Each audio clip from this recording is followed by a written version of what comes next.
Alright, we are back in Camelot, and today we are going to be looking at the Arcanist class in King Arthur Knight's Tale. So we've got Sir Ector, we've got Merlin, and Lady Morgana that we're gonna use as examples. Okay, so let's start with some general things. The Arcanist is probably the most versatile class in the entire game, probably one of my favorite classes as well. They are basically spellcasters with plenty of damage spells and utility spells, as well as crowd control and hexes. That can be very, very powerful, but we're gonna talk about hexes in a moment. They can deal single target damage, AoE damage. Like I said, they are very good at crowd control as well. I think the biggest weakness is sometimes they can lack mobility, maybe except for Merlin, who's got teleport, so he can get out of tricky situations pretty easily, but everybody else is kind of low on mobility. So if they get caught and focused down, they can die because they wear light armor. So obviously that doesn't give them that much protection. In terms of stats and items, so like I said, light armor means the least amount of armor and hit points of all classes. We're looking at, vanguards that have medium armor and champions and defenders that wear heavy armor. So light armor, it doesn't provide that much protection. So you have to be a bit careful where you place your Arcanists, as they can, like I said, if they are focused down, they can die in a few hits. Okay, when it comes to important stats for Arcanists, we obviously have weapon damage. So most skills are their damage is based on your weapon damage, so you want that as high as possible. And also spellcraft. So spellcraft is, as you can see, it's magical expertise. It helps with determining what effects a shrine will bestow upon its user. Heroes with higher spellcraft may also notice magically hidden loot during missions. So you want that high on your Arcanists. They have a lot of skills that add spellcraft. So like this one here, long reach, +1 spellcraft.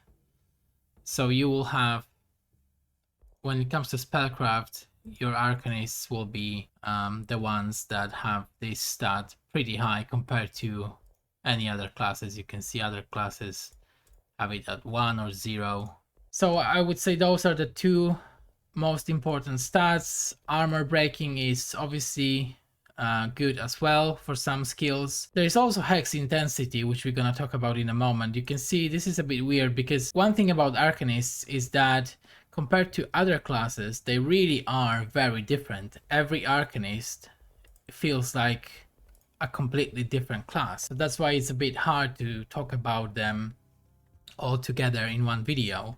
Other classes have more skills that they share, whereas with Arcanists, those skill sets are really, really different. But let's talk about hex intensity. So hex intensity, an important stat, very important stat. It empowers your hex skills in various ways. Depending on the skill, the value affected by hex intensity is always displayed in pink. So Sir Ector is a good example here because he's got a lot of hex spells. So hex intensity is very important for him. Whereas Merlin, I'm not really sure if he has, he doesn't even have 1 hex, I think. I don't think he's got any hexes at all. So yeah, he doesn't need that. Lady Morgana, she does have hexes. She's got Death Hex and Slowing Hex, so for her it's gonna be important as well. Okay, so now let's look at these hexes, because most Arcanists will have them and they can be pretty powerful. So first one is Blood Hex. So Blood Hex, target starts bleeding and deals 30% less damage for 2 turns, and bleeding means that the target suffers 25% damage at the start of their turn and after every action.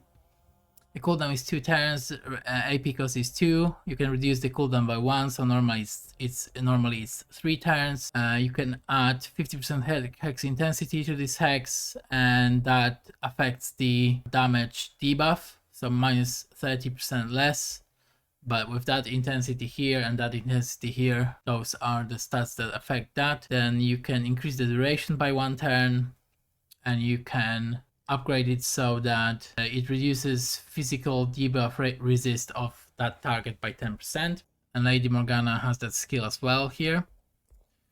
Next one is slowing hex. So this hex increases the cost of movement actually by 100% for 2 turns. AP cost is 1, cooldown is 3 turns. This is pretty powerful because of its low cost. So it can basically, if you put that hex on an enemy, they can barely move. So it will take them a long time to reach one of your heroes. It can be upgraded to reduce cost by 1, so normally it's 2. Increase the duration by 1 turn.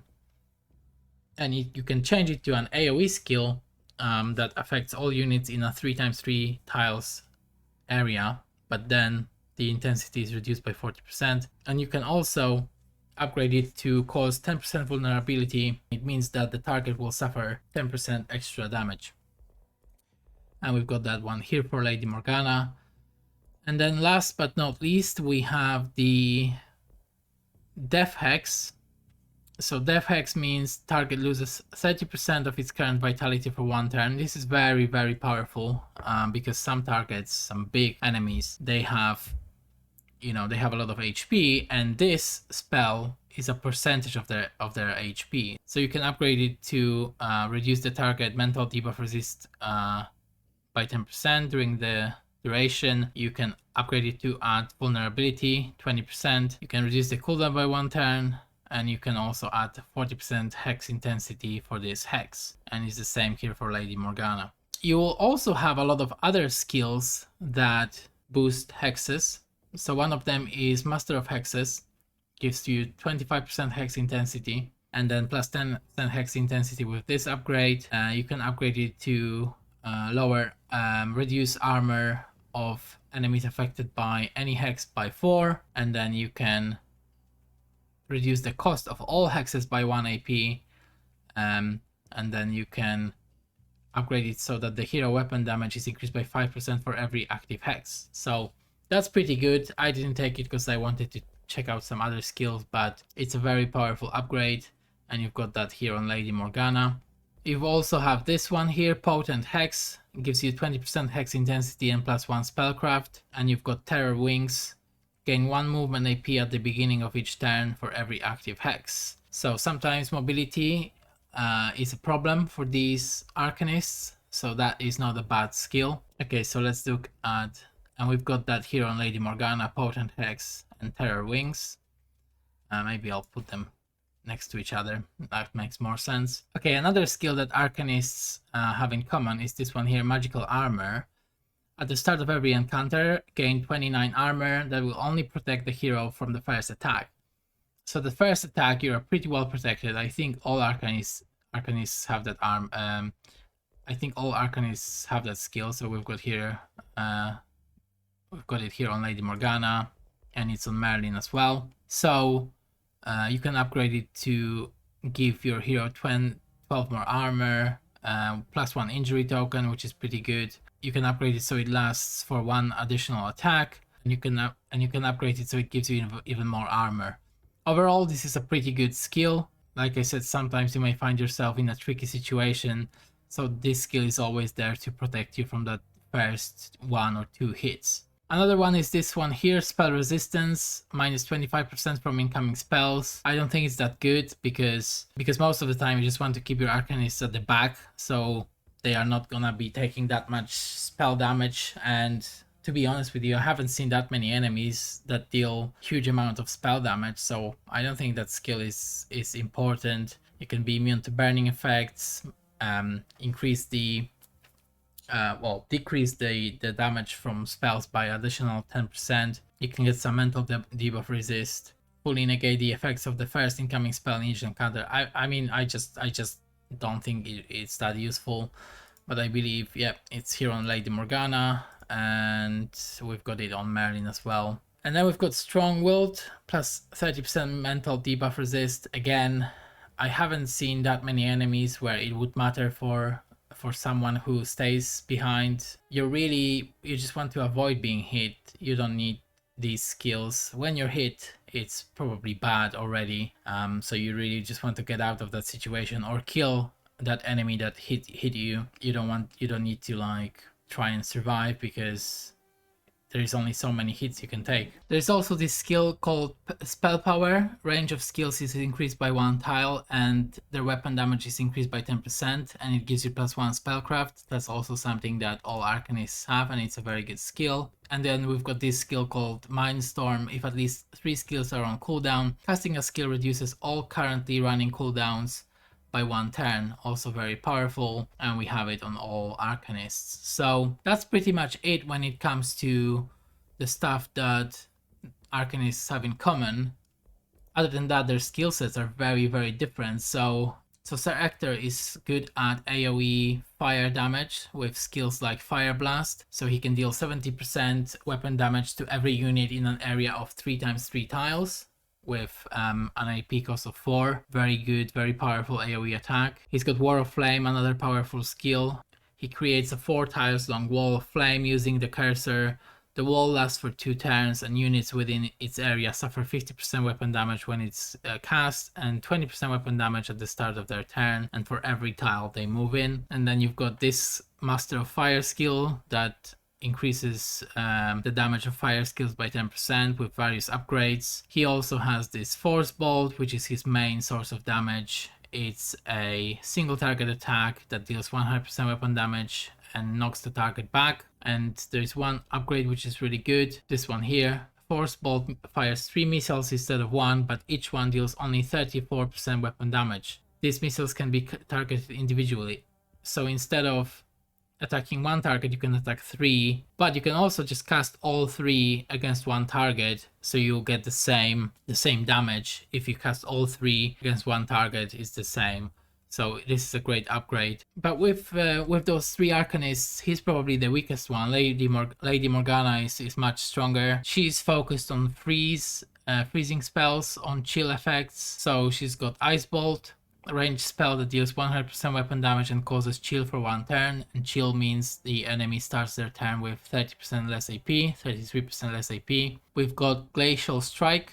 Target suffers 150% weapon damage and becomes chilled. Very powerful single target spell. AP cost is 4, cooldown is 3 turns. She's got Ice Thorns. This is super powerful. It's a ranged attack that deals 80% weapon damage to every unit in an area of 4x4 tiles. Range is 10, AP cost is 5.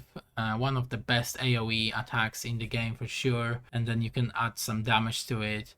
You can change it so it causes chill. It's really powerful. She's got that Master of Ice skill similar to Master of Fire here for Sir Ector. She's got Master of Ice, and it gives 20% freeze and chill effectiveness and 20% to Ice Wall's vitality. So Ice Wall is another skill that we haven't talked about yet, but basically it's a wall, 3 tiles long wall that lasts 3 turns, and well, it's just an obstacle that you can put on the path of your enemies. So you can block enemies so they can't reach your heroes, or you can just make their path longer and then bombard them with spells before they reach you. It's very versatile, very good skill. And then she's got Ice Spikes. So if enemies get really close, she can use Ice Spikes and deal 100% weapon damage in a 2 tiles long 90-degree cone. You can upgrade it so it causes knockback. So if enemies manage to approach you, you can always use Ice Spikes, deal some good damage and knock them back. So she's focused on ice and freezing spells. Sir Ector is focused on fire spells. And then we've got Merlin, who's maybe even better than Lady Morgana. It's hard to say, but he's very powerful. He's got everything in his kit. So he's got Firebolt, similar to Force Bolt, just a single target attack with a knockback. But he's got some great crowd control spells. So he's got Illusion. So places an illusion on an empty tile. The unit is stationary, can't use skills, and has 1 vitality, but enemies consider it a target. When placed, the unit triggers enemy overwatches but does not trigger traps. So if you have an enemy, a very powerful enemy, and you don't want it to hit one of your heroes, or you don't want it to approach one of your heroes, you just cast an illusion next to them and they start hitting that illusion. So a great distraction. He's got Mind Fog. The next attack of the target is aimed at the closest unit, whether it's an ally or an enemy. So you just cast it on an enemy, and instead of again approaching your party, walking towards your heroes, they will just strike one of their allies from one of the nearby hexes. He's got teleports, so that mobility problem doesn't really exist for him because the cooldown of teleport is only 2 turns and AP cost is 1. I think that's yeah, that's with upgrades, so -1 AP cost. The range is 10, so that's insane. He can just teleport everywhere pretty much and do whatever he wants. And then for his damage spells, he's got Raven Swarm. This is like a debuff. Target suffers 10% weapon damage 5 times, becomes slowed, and also suffers the initial weapon damage at the start of their turn for 3 turns. So 50% upfront and 50% weapon damage for 3 turns and a slow. If the target is killed before the duration is over, these effects transfer to another enemy within 4 tiles range. It's just so good. Low AP cost. Then he's got Fire Drake. Deals 120% weapon damage in a 5 tiles long straight line. Very powerful, and with spells like Master of Fire, you will deal a lot of damage with these fire spells. And also you've got Pyromania, which increases the burning damage. So even if your enemies survive these fire attacks, they will die to burning. And then we've got Falling Star. Deals 130% weapon damage to every unit in an area of 3 times 3 tiles, and it causes knockback. A very powerful AoE. It can devastate groups of enemies. If you can group enemies together, you can cast Falling Star, and basically if they don't die to that fire damage, they will die to burning damage. Then we've got Fog. Again, this is more of a utility skill. I didn't take it because really he just kills everybody, but Fog allows you to engulf the battlefield for 1 turn. Every tile is shrouded, and range attacks deal 50% less weapon damage. So you may need that sometimes. I don't know if there is lots of ranged enemies, you may want that, so your party takes less ranged weapon damage. But overall, I don't think it's that good. Okay, so that was the overview of the Arcanist class in King Arthur Knight's Tale. Thanks for watching, and I'll see you next time.